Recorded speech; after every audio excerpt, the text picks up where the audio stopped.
Students, in the previous class we learned that transpiration process, how it will be helps that transport of water and minerals up to 100 or 150 meters of height in trees, particularly some conifer plants. Okay, how it will be helps that one transpiration, we learn that one. Now another conductive tissue, phloem. Already I said no that xylem and phloem are the two conductive tissues. Xylem helps that to transport that water and minerals from roots to different parts of the plant, whereas phloem is a conductive tissue where it transports that food material from leaves to different parts of the plant. So leaves are also called the food factory of the plant. Already I said no. See here, this is the stem has given here. This is green color you are observed now, it is xylem, and light green color you are observing now here, that is phloem, and this one is the midst of the stem. Means here phloem tissue is surrounded by xylem. Okay, so how we have to discover that phloem tissue? One small aphid you are observing, insect. Aphid is a insect. Aphids are sucking the juices from the plants in crop plants in agriculture. Aphids means particularly small type of insects which collecting the plant juices or sucking the plant juices from agriculture, small crops or plants. Aphids are one type of insects.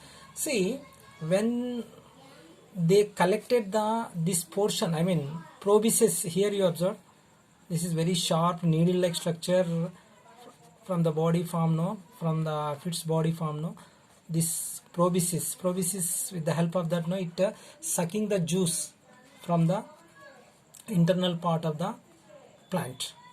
Okay, then they cut this part and they takes this cutting part of the stem, they collected and they observed this proboscis is penetrated up to that phloem here, not xylem, up to phloem it will be penetrated. Penetrated means it will be entered into the phloem tissue. So by that they have concluded aphids are collecting the plant juices or food material from the phloem, not from xylem. This is that showing that one, isn't it?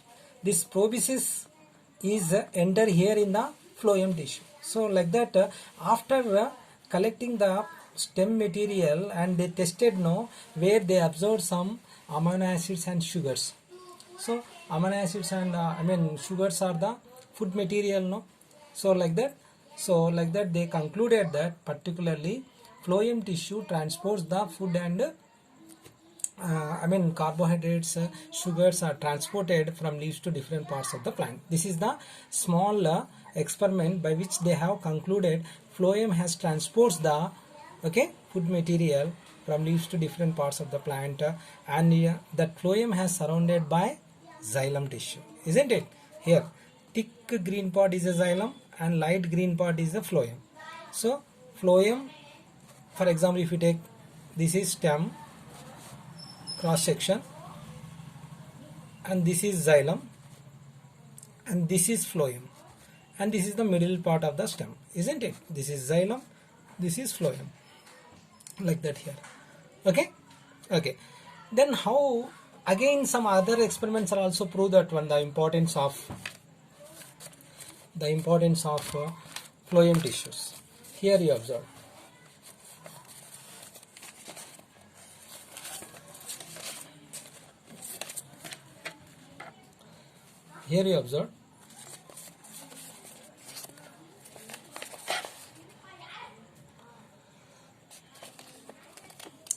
this is that actually removing of ring of bark. This is stem, total stem. If we remove the stem part like this area, here this is, means here we damage the phloem part here.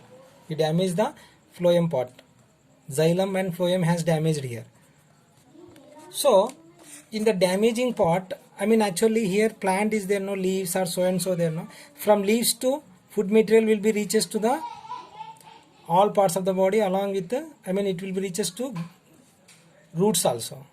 So the food material will not be supplied to the lower part of the plant. All food here it will be gathered. So further growth will not be takes place in roots. They absorb that one, isn't it? You know, actually leaves are called food factory of the plant. Okay, whatever that food is prepared there, carbohydrate in that leaves, no, it will be transported to all parts of the body. Like that, the roots are also one of the part of the plant. It will be transported to the lower portion of the plant, no, through like this. Here we damage that stem, like that we can remove the bark of the stem, like ring. What would be happen? Simply we can removing that phloem also. So food material will not be reaches to the lower portion of the plant. Here it will be gathered here all the food. Okay, so it will be not reaches here. So we won't observe that any growth in the roots, development will not be seen there here. So by which we can conclude it, no, phloem play very important role, okay, which supplies the food material to all parts of the body. This is also one of the important proof by which we can prove that one, the importance of phloem. See, removing of ring of bark, removing of ring of bark. See, here there is no growth here, but here some growth will be takes place. Why? Because all the food material will be gathered here only. It will not transported to the lower portion.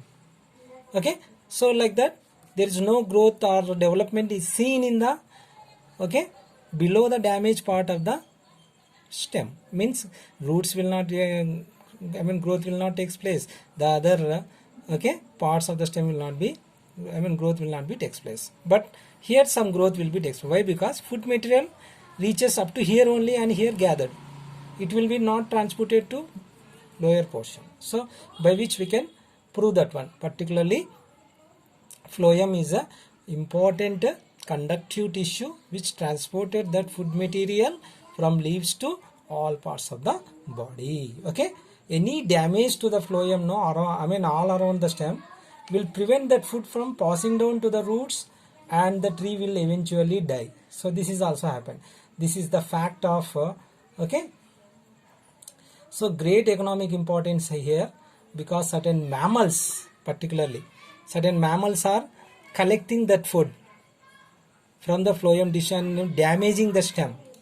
Like that it will be, by stress, scratching the bark of the tree to get the food stored in the phloem, especially during the hot winter, okay, when food is scarcity will be there, okay, voles particularly, and then particularly voles, some rabbits are also collecting that food. Due to that, no, they damage the stem and they weakens the plants. Okay, this is the small one. Okay, thank you.